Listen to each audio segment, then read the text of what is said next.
We're standing outside the gates of ancient Uruk, beneath a Mesopotamian night sky.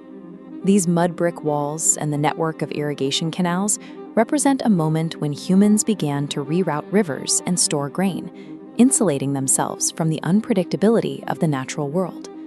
But for 99% of our history, we didn't have fortresses, grain surpluses, or written records. Early humans were small, slow, and frequently preyed upon by the predators of the open plains. Our current status as the planet's primary architect is the result of a highly improbable series of adaptations. To understand this city, we have to look back at how a vulnerable ape survived long enough to build it. This is a fossilized Australopithecus skull. 4.2 million years ago in the African savanna, our ancestors stood barely 3 feet tall. They lacked sharp fangs, claws, or the speed to outrun the hunters of that era. Saber-tooths stalked the tall grass, while massive crocodiles ambushed anything that approached the water's edge.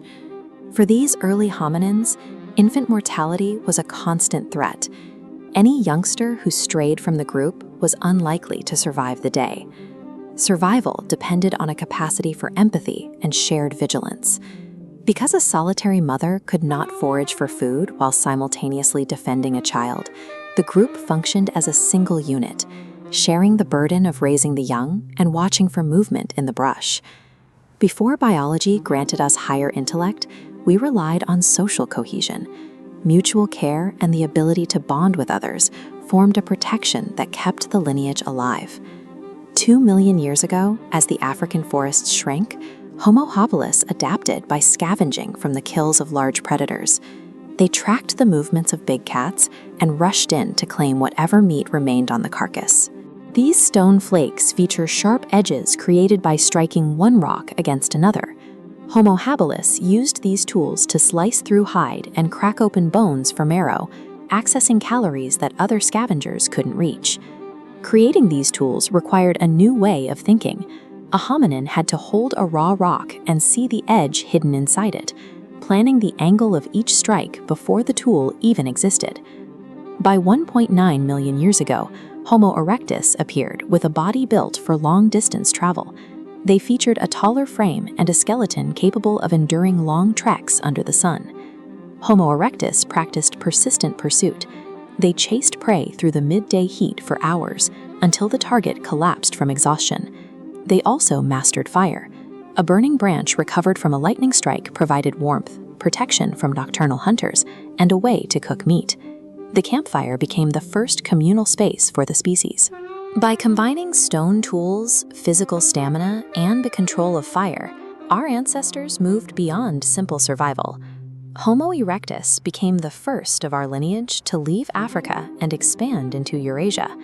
Around 700,000 years ago, Homo heidelbergensis began hunting prehistoric giants like the multi-ton Paleolodon. This required advanced coordination and a form of proto-language to organize the movement of a dozen hunters at once. In Europe, Neanderthals evolved a specialized Ice Age body. They were shorter and more heavily muscled, a compact build that reduced skin surface to conserve heat. These were close combat specialists. They trailed mammoth herds through the snow, using ambush tactics and fire-hardened spears to bring down megafauna that could crush a human in seconds. This combination of physical robustness and coordinated strategy allowed the human lineage to occupy the position of apex predator across the frozen continent. While Neanderthals lived in Europe, Homo sapiens evolved in Africa. 74,000 years ago, the Mount Toba super-eruption nearly ended our story. The resulting volcanic winter reduced the global sapiens population to just a few thousand survivors. Following this bottleneck, our species underwent a shift in brain connectivity. We developed complex symbolic language, allowing us to share abstract ideas and plan far into the future. This bird bone has been fashioned into a flute. Along with cave paintings and decorative beads, it shows that Homo sapiens were using art and music to bond their communities and pass down culture. This ability to cooperate in massive groups, beyond just immediate family, gave sapiens a decisive advantage. We could trade resources, share technological innovations, and adapt to any climate on Earth. We didn't conquer the planet because we were the strongest or the fastest. We dominated because we could imagine a world that didn't exist yet and work together to build it. At the end of the Ice Age, nomadic groups in modern-day Turkey erected the monumental stone circles of Göbekli Tepe. These massive pillars were carved and moved thousands of years before the first known cities appeared. Building such a monument required a way to feed hundreds of workers in one location. This need likely drove the transition to farming, as people began to cultivate wild grains to sustain the temple builders. That cooperative drive led directly to the first civilizations in Mesopotamia. By mastering the Tigris and Euphrates, humans generated enough food to support specialized workers, kings, and the construction of these massive ziggurats. The sheer volume of grain and trade in these cities eventually exceeded what a person could remember.